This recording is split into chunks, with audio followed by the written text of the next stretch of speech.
Hi, this is Brian, and welcome to Podcast on Wheels, powered by Power Loops. Today, we've got a special treat for you, Mr. Mike Zeller.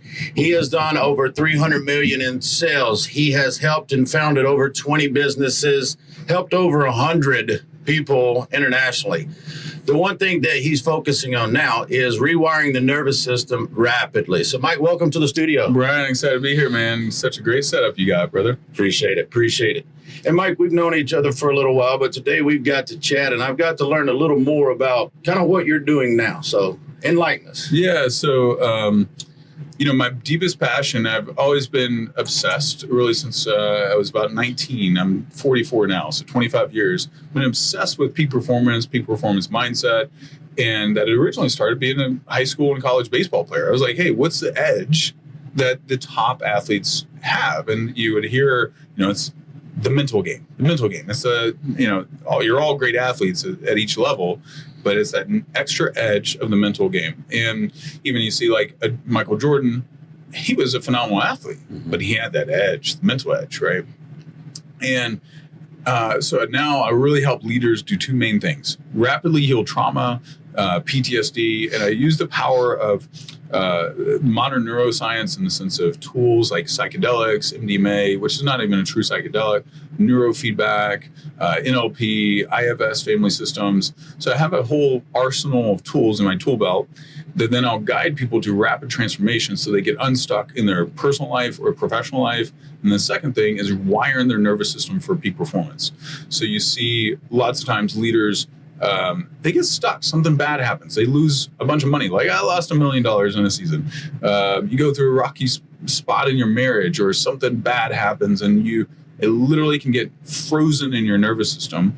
But then how do you kind of rewire your mindset, and then ultimately your nervous system, which goes deeper than your mindset, for that performance where you've already seen it happen. You've already seen yourself throw that Super Bowl pass or whatever, right? Hit that winning grand slam at the end of the game or whatever. So that's the second part. That's ironic, because we were talking before, and something that just popped in my head here. My wife and I, Courtney, we've been together about 10 years. So we've had the ups and downs and the in-betweens and these squared off. But, I've looked at her in the past week, and I said, well, where's that person that used to get on the mound and pitch? And she was a collegiate pitcher and recognized them. Like, where's that attitude? Why can't, so help me right here. Help me understand, like, okay, you were an athlete. I was an athlete. You still are. I watch you play basketball. So, but my wife, I'm like, hey, where's that mentality? So how does that work? Yeah, sometimes we get off track, and life can throw us a few curveballs, and we just lose our groove. And then literally, it's like your train is running on the wrong train tracks, and until it gets back on the right train tracks, you're gonna in the pathways, or the train tracks, could be suffering, guilt, resentment, anger, fear, self-doubt, sabotage. You look at all the things that how we can get off the wrong train tracks. And then another thing that happens is I didn't really understand trauma. Even though my wife is a 3-time suicide survivor, she attempted suicide 3 times before the age of 21 because of a crazy abusive upbringing. But when we got together, she didn't have issues. She didn't have depression. She was in a good spot. I didn't have issues. I was like, but I understood peak performance psychology. Well, when your nervous system gets off track, and we're not really taught as human beings how to emotionally self-regulate and get ourselves back in sync emotionally. But our emotions dominate our well-being, in the sense of, you think, we know in sales, you justify rationally, but you sell emotionally, right? Stories sell, facts tell. And so it's all about the emotional side, and here's why. In your nervous system, there's this little tiny almond-shaped part of your brain called the amygdala. We've all heard of it, but something I literally just learned in the last couple of months, where I connected some dots. The amygdala is your fight or flight response. What does the amygdala do? It takes over and dominates your mind, your behavior, your decision-making if it feels there's a threat. So why in couples, you get at each other, and instead of that person being a source of love, Now they're a source of fear or a source of anger or a source of resentment. And you just literally get stuck in that pattern. And it's really hard for your amygdala to calm back down. Or you can even like Instagram, where something bad goes in business. Something bad goes in business. Now you're hyper vigilant and you're afraid, oh, I'm going to lose money, or this person's going to screw me over. This employee's going to steal from me, this, whatever. Right. And so then you're on a whole different track instead of love, trust, faith, confidence, courage, optimism, whatever. And sometimes a velvet hammer works, like regular therapy, like positive mindset, like meditation, like breath work, whatever, mindset coaching. But in my wife's case, when she was deep in the throes of a depression battle that started in October 2020, we needed a jackhammer or a sledgehammer. We needed a massive reset because the incremental progress wasn't cutting it. Gotcha. And I don't mean to say it was just Courtney's fault for not being able to step in the circle, and pitch. But at the same time, I'm looking at what you're saying is I'm like, well, this is something I say often, and we just talk here. It's like, Courtney, why don't you change your perception? Why do you see me this way? And now you're starting to hit some nails there. So So because what happens as a couple, I mean, my wife's probably threatened divorce 1,000 times. Right. Literally, I've never threatened her once. Yeah. But she's threatened. Well, probably loosely threatened a couple times. Sure. But she was in such a fight or flight, and plus there's this thing called attachment theory in relationships that I learned from my friend Thais Gibson, who has a big YouTube channel all about attachment theory. And my wife she's a fearful avoidant attachment style, which means it's all or nothing. So she gets scared and she backs off. Okay. And she just runs away and thinks, oh, you're an asshole. This relationship's over. You suck. Or you're the best man in the world. How could I ever blah, blah, blah. Like she literally swings that extreme pendulum. Okay. I'm a dismissive avoidant. I grew up in a home where the only emotions that were open for us as men were anger. You had no sadness. You had no vulnerability, no real and so if emotionally it gets too much, I just want to withdraw. I want to step away. And then it activates her triggers. So then we're just basically activating each other's bad programs. And now you're in a cycle until you reset the program. So then we needed a massive factory reset. I'll tell you, and she needed a reset energetically in herself, because when we do the inner work on ourselves, we get the baggage, the pain, the junk in the trunk cleaned out. Then we can approach another human with new energy, and they will still likely see us from the way they remember us. So it might, I have to remind my wife sometimes when she gets when we get in a little argument, she'll say things that were true of the version of me from 2 years ago. Yeah. I'm like, babe, I know that was me 2 years ago, but that's not me the last month, the last 90 days, the last 6 months, right? Is it? But her nervous system remembers that. And so I have to, especially when the fight or flight, because the amygdala, when that kicks in, its number one job, your brain's number one job is to keep you alive.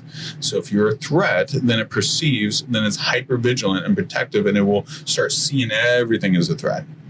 Got it. And then you just get stuck in a bad cycle. I hear you. So another thing that you kind of talked about earlier was the mindset, or being able to actually do something. And so, because as a former baseball coach and player, and I'm like, all right, if you step up to the plate and you're worried about striking out, what's going to happen? You're going to strike out. You just got to see, we're going to get this pitch, we're going to set this.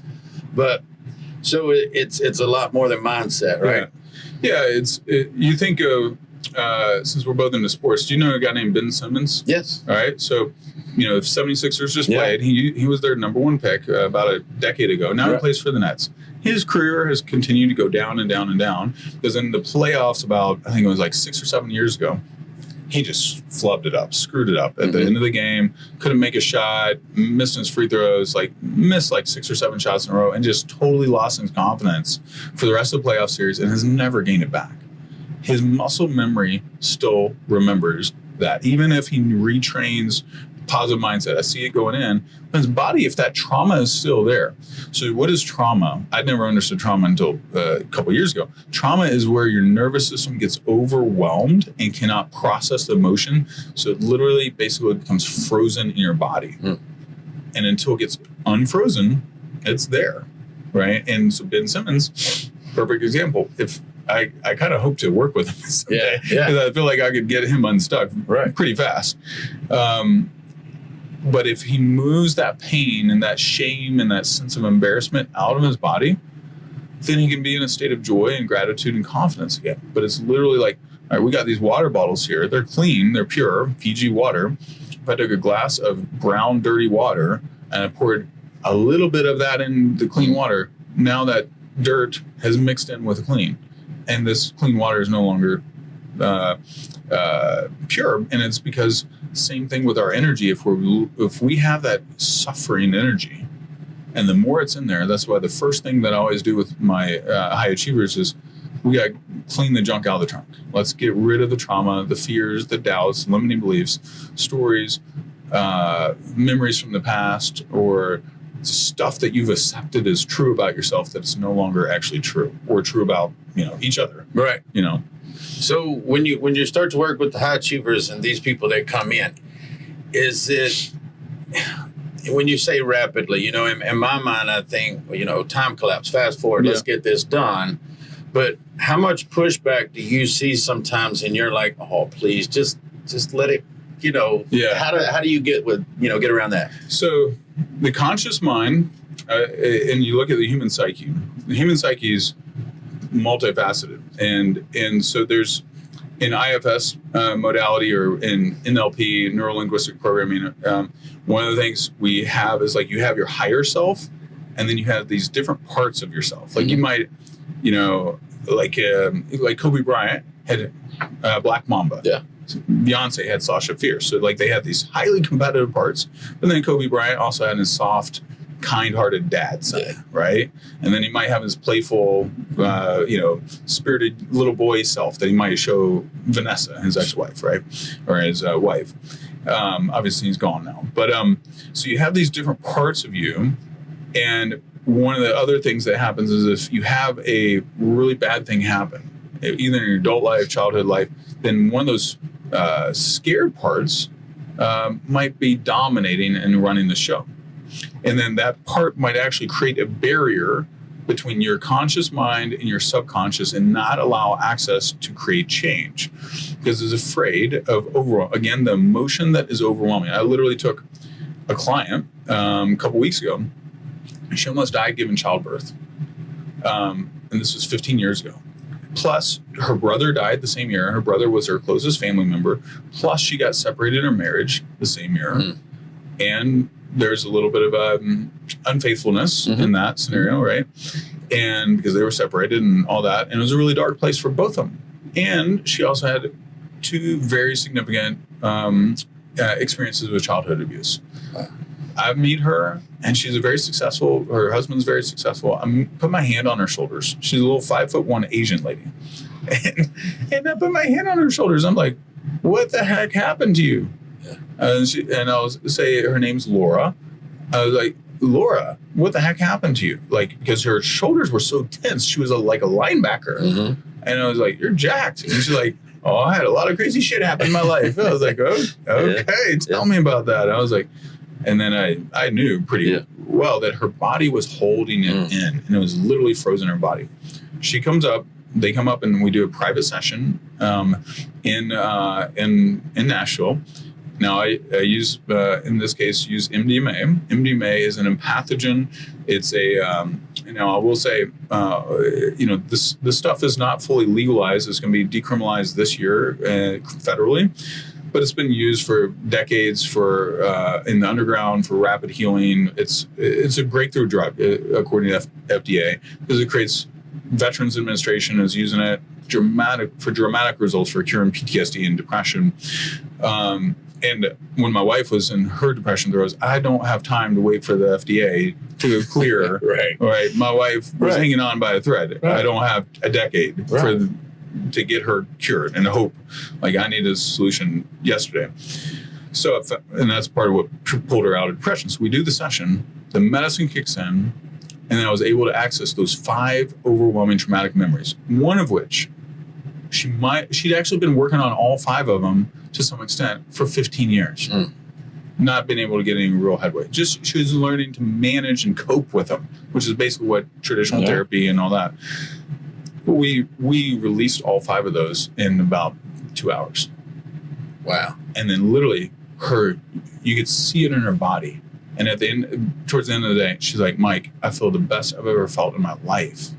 And she starts bouncing around. She literally bouncing around the Airbnb, and she's like, I feel like a boiled carrot. and she's like, she felt so loose and flexible, and the tension that she'd been carrying for 15 years was totally gone. Yeah. And you stack that last thing. So muscle memory. We think in sports, we have muscle memory. You do, you go in the batting cage and take 20,000 swings, right? Muscle memory. Guess how long your skeletal muscle cells live? You got 15 years. Okay. Your red blood cells live an average of 115 days. Right. So not even a third of a year. So when we think of muscle memory, your body remembers everything that's happened since 2009. And then beyond, it remembers because of the epigenetic side. So your muscle cells, whatever happened to you when you were 4 years old, or whatever happened to me at 4 years old, my body remembers that memory because it told the muscle cells, then communicated to the next generation, hey, watch out for this. Remember this. Boom, boom, boom. It's epigenetics. And it tells certain genes to turn on or off. So that's why it's so freaking hard to actually reprogram your nervous system without some special tools. And the greatest breakthrough in mental health, the greatest breakthrough in terms of rewiring our nervous system in the last 50 years is actually the use of psychedelics, meaning psilocybin, MDMA, ketamine even is widely available. Now, it's not just the medicine, it's what you do while you're on the medicine. Because the medicine creates two major windows. You got this first window, which is the acute window, which is where you got this massive surge of neuroplasticity, and your nervous system is almost like a blanket of white powder on a ski slope where nothing's been touched, and you can rewrite, you can reprogram your nervous system in that 3 to 6 hour window. But that's where you got to have the guide that knows what the heck they're doing, that you trust, that is going to guide you, and ultimately just guide your body. Because your body wants to release the stuff. Like literally the medicine causes your nervous system reset, and those things that were scary, like in that case, Laura almost dying in childbirth and all the other things, then she was able to release it and she felt free. Step into the future with Power Loops, the king of off-grid power, where our proprietary system is changing the game of energy. This isn't just power, it's freedom. The freedom to live, work, and play anywhere, powered by our innovative technology that taps into the Earth's natural energy. Our system is designed for efficiency, durability, and sustainability, ensuring that you have reliable power 365 days a year without harming the planet. Whether you're traveling in the RV, the remote wilderness, or just opting out of traditional power grids, Power Loops provides the ultimate solution. Join us in leading the charge towards a cleaner, greener, and more empowered world. Power Loops, the king of off-grid energy. Oh, that's amazing. Yeah. Like, as I sit here and I'm thinking about, wow, how many people are going through that. And I see that on a daily basis.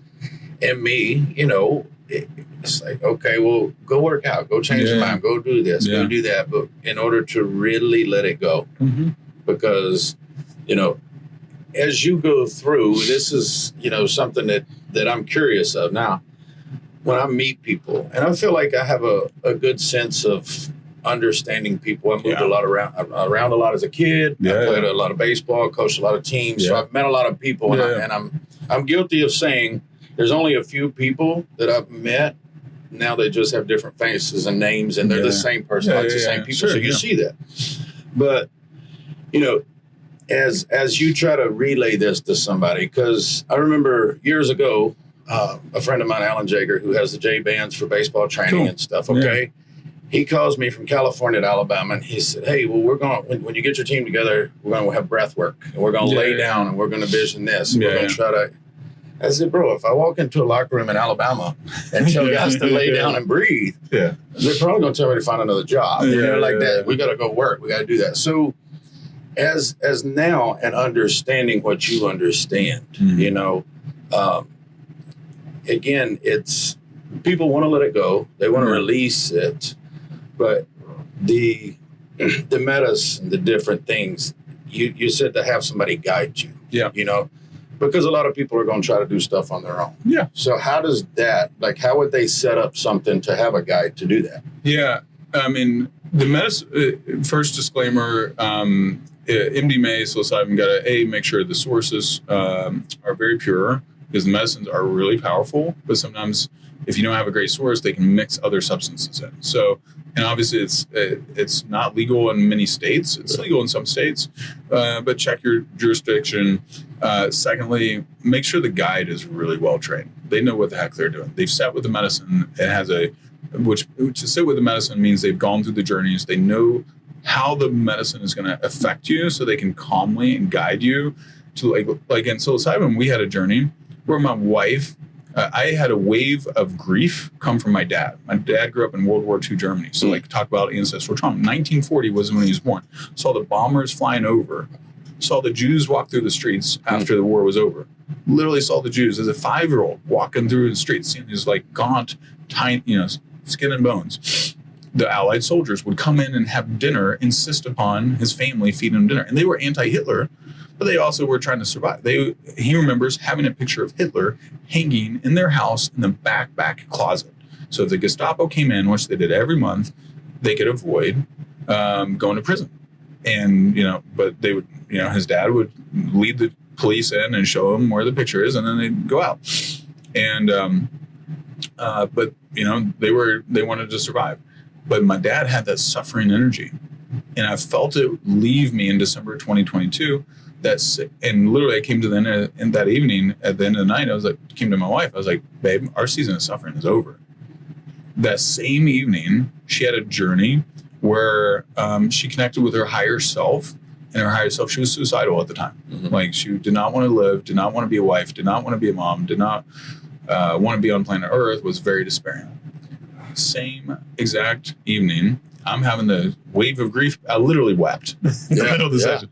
My wife is connecting with her spirit self, her higher self, and her higher self says, quit trying to leave Earth early again. Something bad is going to happen to you if you try again. Your art is going to see the light of day. You're meant to be here. Trust the process. And that's when she started integrating and deciding, okay, I'm going to let go of that. I'm going to let go of my resolve to get out of escape planet Earth. And then 2 months later, we did the full session. She only had done a half dose at that time, and with her therapist, who's amazing and trauma informed, her therapist 5-hour session. After the session, and I could tell she was different. She felt like she was 100% cured of depression and about 95% cured of complex PTSD, which was, both of them were incurable for her at that point. Night and day difference. Since then, I wasn't sure if that really happened yet. Sure.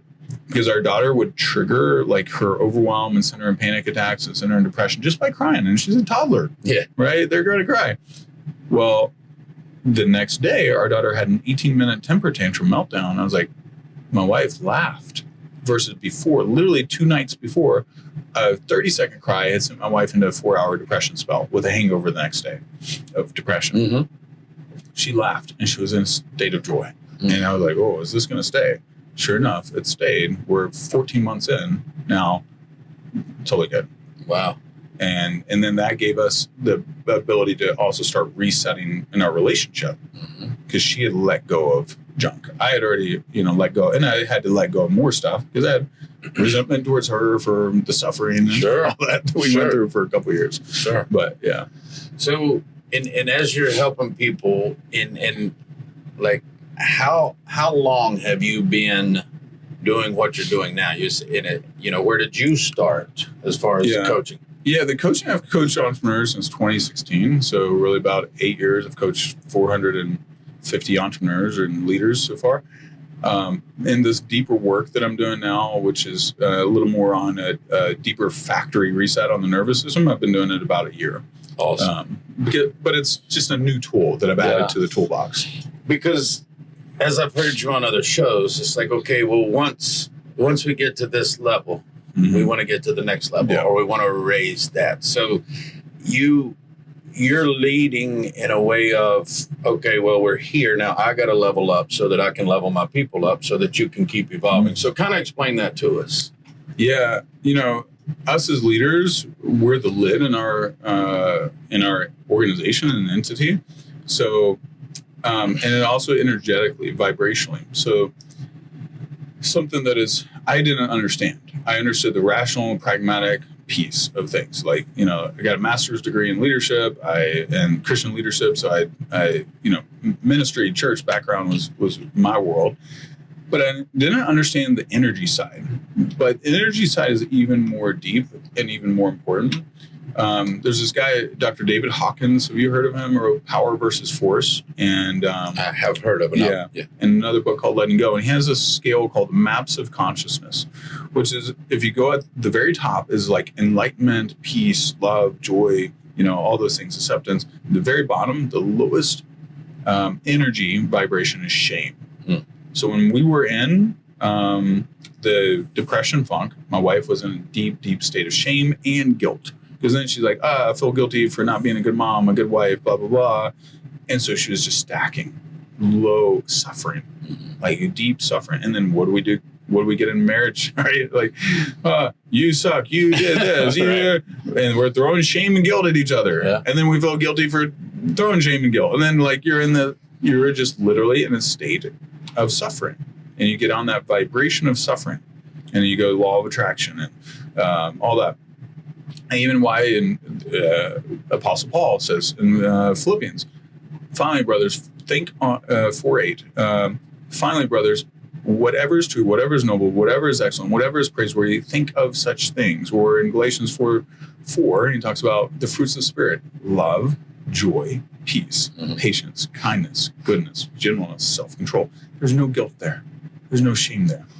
But us as humans, whether you know God or whatever, we're down here at the bottom. We're like leeches. Yeah. Energetic, like we're just sucking energy out of each other instead of giving energy. And we can do that, and we can do it unconsciously. But it's the other thing that is hard for us as humans, that the animal kingdom has a little bit differently. So this was when I started understanding trauma. The very first trauma book I read, my wife was our daughter was like months old. She's sleeping in the same bedroom as us. My wife is sleeping next to me. My wife is in a depression spell, sleeping 10 hours a day, 2 naps a day, 400 milligrams of caffeine a day, barely functioning. And I'm just barely hanging on too. I had a dad bod for the first time. Like I had a spare tire. I could not work out. Like I'd work out for 20 minutes. I'd be like, God, I'm tired. I'm toast. Well, I started reading a book called Healing Trauma by Peter Levine. It tells the story of how a radical shift in their understanding of trauma, and how us as human beings are very different than the animal kingdom, and the stories of polar bears. So my dad made us watch nature shows growing up. Did you ever watch nature shows? Yeah. All right. So they chase down these polar bears in Alaska with a helicopter, shoot it with a tranquilizer gun, carry it back with the helicopter back to the research lab, and then tag it, check the vitals, all that. For decades, researchers were like, why the heck do these polar bears make this frantic movement as the tranquilizer wears off? They had no idea why. In the early 80s, though, a smart researcher finally decided to play the video of the polar bear in the cage in slow motion. You know what they saw? The polar bear's legs started moving. They were moving like it was running. It was literally running off the energy of the trauma of being chased by this giant airborne machine that it's never seen. Like, polar bear is top of the kingdom. Yeah. Right? And that's kingdom. So it had trauma and it was releasing it. So the animal kingdom is naturally wired to release trauma energetically, versus you and me, 4 years old. We're more complex. Our dad, our mom, kid picks on us as a little, bully or whatever. We're bullied. If we are not taught to emotionally self-regulate, which very few parents know how to teach that. Right? I didn't know. Right. Now I know, but I didn't know then. Then that emotion gets stuffed and buried and frozen. And so a lot of my clients when we get into the deep work, we'll find there's stuff that they had been holding on to since they were like 3 years old. They didn't even remember. Wow. But it just pops up, and then we release it, and it's gone. Wow.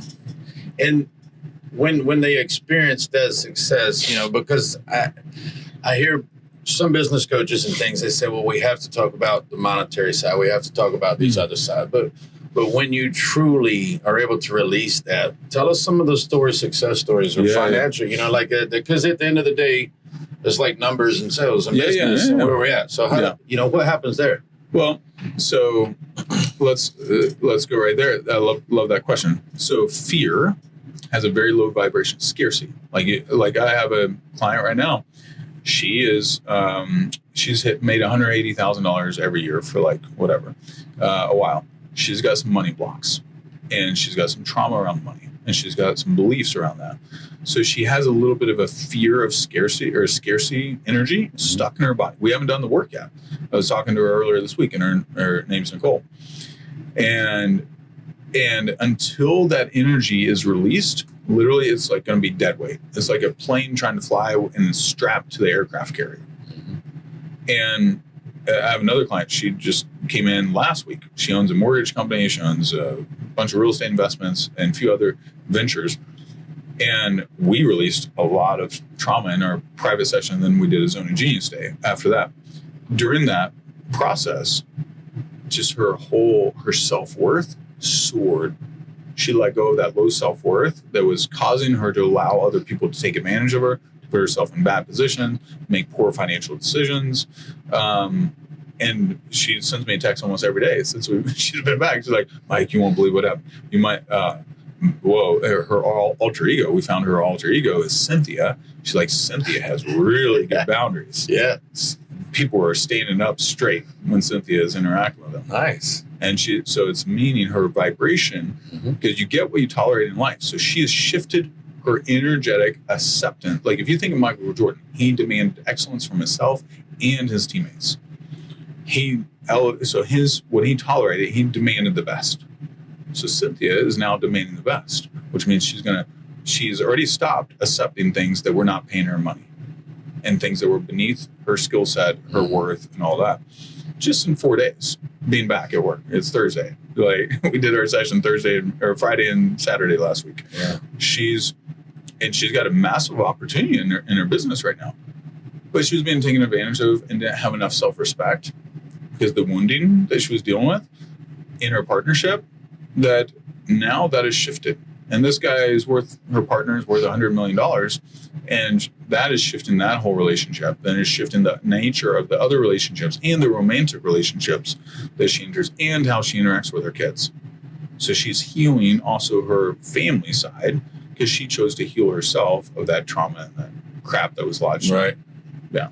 So ultimately, everybody who's feeling things, you have an ability and knowledge now to say, okay, well, this is what happened, or this is where this is going. And the ultimate coach to me is not somebody who can say, well, you need to go buy 10 properties and you need to sell them at this. You need to buy these apartments over here because if you follow my program, you're going to do this. Well, yeah, we could do that. Yeah. But at the end of the day, I'm trying to get to this point on a personal level. It's like, well, what is the money? It matters. Okay, we're still going to take care of people, and it does.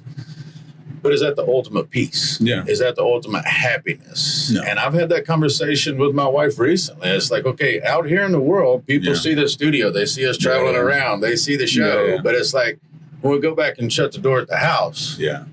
And that's the cool thing about being around you and some of these other guys. I feel like they're the same. Yeah. On camera, off camera, So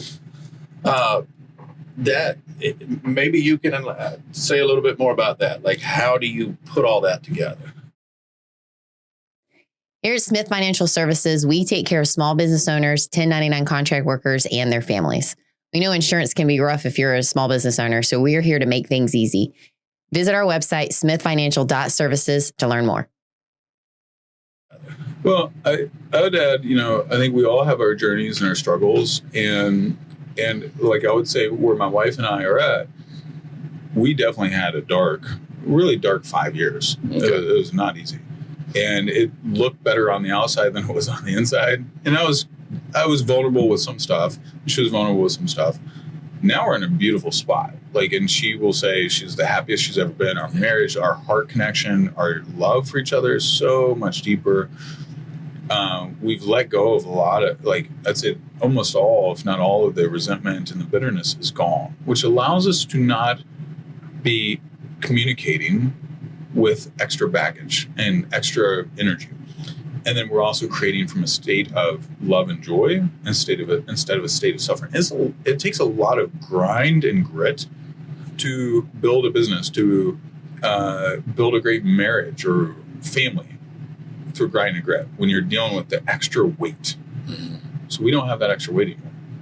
Now, we're only really 14 months into not having the extra weight, but it feels amazing. I'm light as a feather. She's as light as a feather. Stuff doesn't stick to us. Something bad happens, boom, bounces off. Yeah. And energetic, we also know how to cleanse ourselves off the stuff just because of our emotional awareness and healing that we've done. That we were in the depths of despair for about as dark as it could get. Yeah. Well, to kind of change the flow here for a little bit, and tell us some things that you've been able to do or accomplish or see that's just a cool story. Something that, by being, I've seen you've studied under some pretty cool people, some mentors, but give us something cool that you've gotten to do. One of the most wild things I've ever done, I was invited to speak. I was one of the keynote speakers at a Zayed Talks. It was for Abu Dhabi. So the founder of the country of the United Arab Emirates, Dubai and everything. So they had this big event. It was like TEDx Talks for Abu Dhabi in honor of the founding president of the country. So like government dignitaries and all leaders there. And so that was really cool. They flew me out for a talk last March, and the stage looked like I was at a U2 concert where I had these big, nice. They probably spent like $500,000 on the stage. It was wild. So that was really cool. I think that the thing that I love the most, the coolest part, is to see people that leaders. I almost exclusively work with leaders, but to see them have a reset with something that they thought they would never get free of. And usually it's quick. It's in a day or a weekend. Like I have retreats where we do this sorts of things, like deep levels of depression. They were suicidal. They were this, they were that. Their marriage was on the rocks. They were literally separated and trying to decide, do I call it quits? Their business was in a state of suffering and they couldn't solve it. And boom, it's unstuck. So that'd be one, and then the other side is writing a book was, it's a pain in the ass. Frank, it's a hard journey, but it feels really good to get that first book done, and now I have more books on the way. And then I can remember months where I made my first $100,000 a month, and I was like, oh wow, this is really cool. And I've been to 33 countries so far, and I'm going to go, but I have a lot more countries I want to visit and another aspect, living 1 month a year in one of the world's 50 most beautiful cities. So that's one of my wife and I's goals. Okay. We took the last 3 years off of that since 2020, actually, but we're going to get back on that bandwagon soon and see, because like life, there's so much beauty in this world. Like if you go to Tokyo in cherry blossom season, which we've not, or Japan, Cape Town, so many other cool spots. We want to go and see some other beautiful parts of the world. And it also helps you kind of energetically reset and reevaluate. America's great. We got some issues. Like we got two bozos running for president again. The same two idiots. Anyway, in their food system and all that, like we've got some things that are not nearly at the level of other parts of the world. And we got some things that are a lot better too. Mm-hmm. But then you start seeing the beauty and the richness of the human experience from a different perspective. Awesome. And I'm glad you brought up the book. I've been to it a couple times. But, tell us a little bit about that book. And I know we've discussed parts and ideas of it, but just... Yeah, so...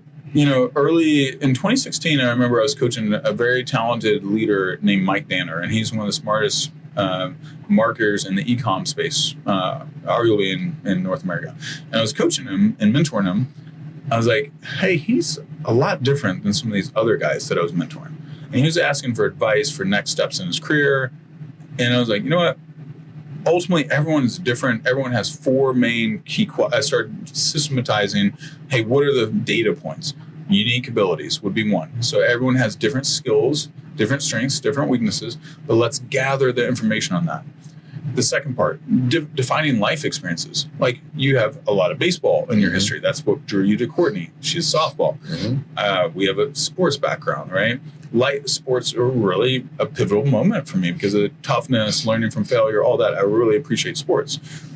But then I remember going to my first conference when I was 19 and remember one of the guys talking about if you read 30 minutes a day, your life will be changed. So I made a commitment that day at age 19 to read 30 minutes a day. Nice. And I've done that, since then, pretty consistently. So define life experiences. My wife's depression battle, me losing $1 million and having to claw my way out of that. That was another defining life experience that has made me stronger and also kind of directed my purpose. Now I want to help other entrepreneurs like avoid the stupidity, and bad mistakes I made. And then the third thing, key relationships.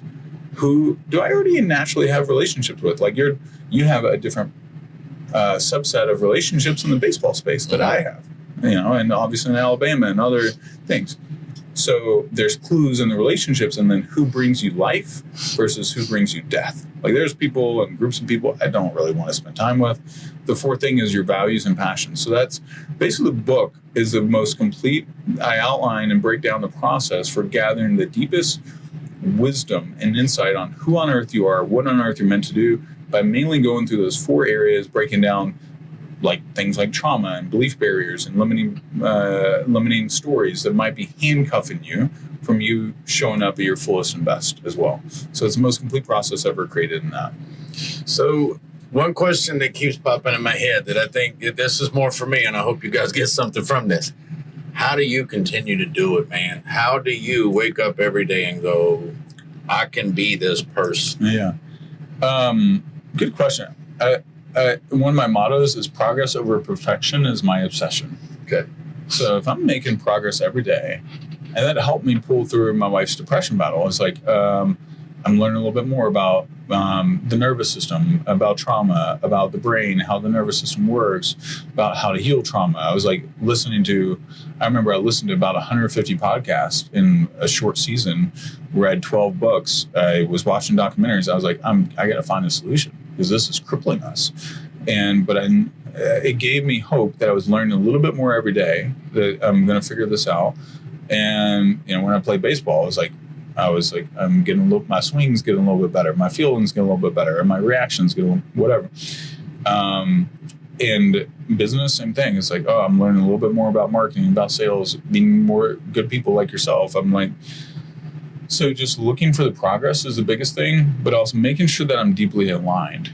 Like I feel very aligned with my purpose and my path right now, more so than ever. And I do the most fulfilling, the deepest work. I see the fastest change, the most lasting change that I've ever seen in my personal work. And I think I've got a real special sauce of, I already had a very deep understanding of the human psyche, the subconscious, how to reprogram your mind for success and clear out limiting beliefs, fears, doubts, traumas, etc. But now I can go so much deeper, so much faster. Nice. So as we kind of wrap up here, if you've covered so many things, and it's hard for me to try to find you. You've quoted scripture. We've talked about some things. No, right? But I like to conclude the show with you talking into that camera, and maybe if somebody's dealing with something or something, what would be step 1? Yeah.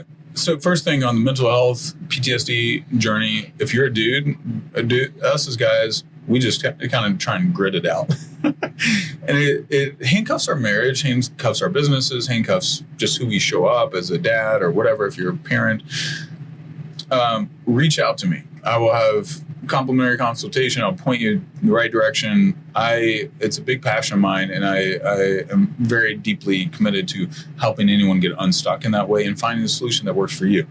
like I have a lot of tools. I have actually, if you go to neurorewiring.com, I have 14 most powerful tools for rewiring your nervous system.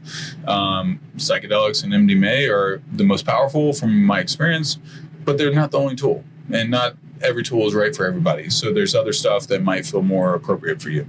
But I really recommend that. But reach out and then take that next step. Find that reason why you can become who you want to be, that life is working out for you. You got to, Jesus said, seek and you shall find. You got to seek. You got to open your mind to find that. And it's always there. There's always a reason that you can get to the other side of the obstacle or the opportunity. So that's where I would go. That's awesome, because a lot of people don't know where to start, but they can find you, and I've been on your website and seen that, so that's awesome, man.